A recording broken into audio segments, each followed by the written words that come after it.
Assalamualaikum warahmatullahi wabarakatuh. Selamat pagi, siang, atau siang. Perkenalkan, saya Abdul Basit. Pada kesempatan kali ini saya akan mempresentasikan sebuah kasus mengenai pengembangan manajemen proyek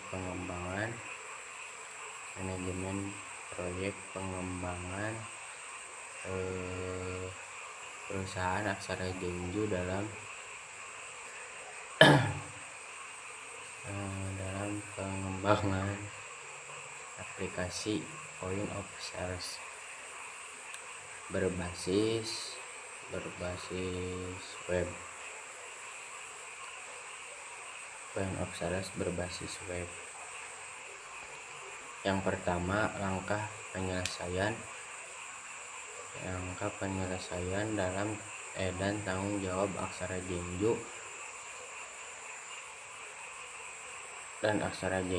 pada hari Senin pukul 10 pagi.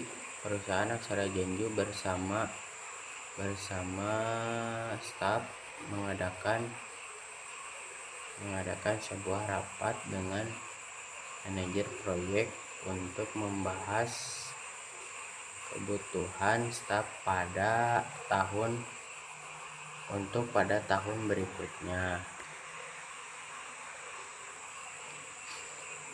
Sebelumnya, Aksara Genju telah menyiapkan catatan rencana atau rancangan kerja yang menjadi dasar diskusi.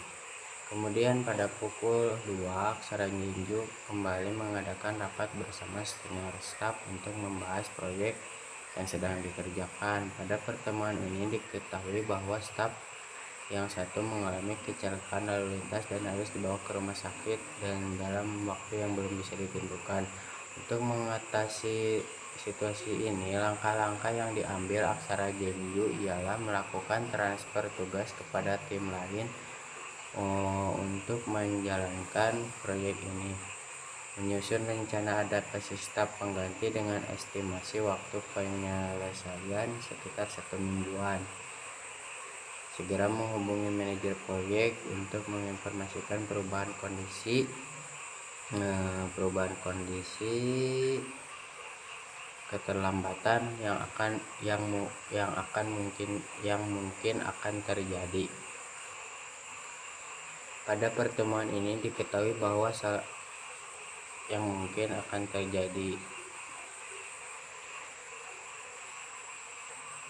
dengan langkah-langkah tersebut, Aksara Genju menunjukkan tanggung jawabnya sebagai ketua dalam pelaksana pengembangan ini, yakni memastikan proses tetap berjalan sesuai estimasi yang sudah ditentukan dan menjaga komunikasi yang bagus, yang efektif. Yang kedua, bagian identifikasi stakeholder dalam proyek ini. Stakeholder utama yang ada dalam proyek ini meliputi Aksara Genju sebagai ketua tim pengembangan perangkat lunak dalam proyek ini, yang bertanggung jawab terhadap manajer proyek yang bertanggung jawab terhadap keseluruhan proyek ini. Ada juga tim pengembang yang berperan langsung dalam pembuatan aplikasi, senior staff yang membantu mengkoordinasi pelaksanaan proyek, staf pengganti yang perlu melakukan adaptasi untuk melanjutkan kelanjutan proyek, dan yang terakhir, klien atau pengguna akhir yang akan menggunakan aplikasi Point of Sales berbasis web. Bagian ketiga, tujuan dan subtujuannya proyek ini digunakan. Tujuan utama dari proyek ini adalah mengembangkan aplikasi ini yang berbasis web yang lebih efektif dan efisien untuk mendukung aktivitas perusahaan, contohnya penjualan.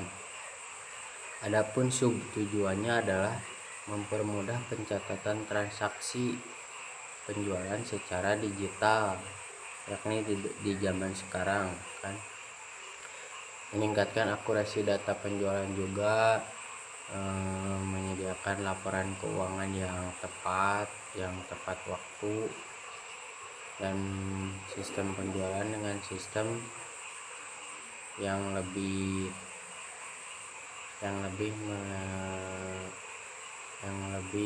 kekinian, dan juga dapat mempercepat pekerjaan kita. Semoga penjelasan ini dapat memberikan gambaran kepada teman-teman dalam mengenal langkah-langkah yang tepat dalam mengelola proyek, terutama ketika menghadapi kendala yang tiba-tiba atau tidak terduga. Mohon maaf, hanya itu yang mampu saya presentasikan. Mohon maaf atas kesalahan, mohon maaf atas banyak kesalahan maupun dari ucapan atau dalam penyampaiannya. Terima kasih atas perhatiannya. Wassalamualaikum warahmatullahi wabarakatuh.